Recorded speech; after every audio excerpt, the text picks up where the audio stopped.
बऱ्याच दिवसांपासून जीन्स नाही घातली. आज जीन्सच घालते.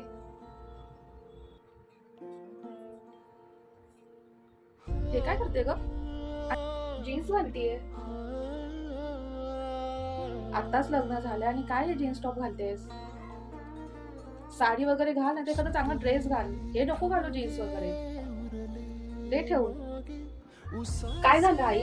मी जीन्स नाही घालू शकत का? लग्नाला 1 वर्ष झाला. मी रोजच साड्या आणि ड्रेस घालून कंटाळली अक्षरशः. म्हणून असं वाटलं की जीन्स घालावी. आणि मी आधीपासून जीन्स घालते. आणि लग्न झाल्यापासून तर जीन्स घातली सुद्धा नाहीये मी. चांगले विचार आहेत आई तुमचे.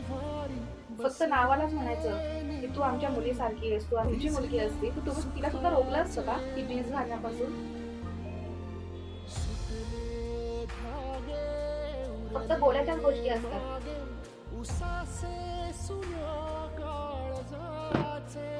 मला तसं नव्हतं म्हणायचं.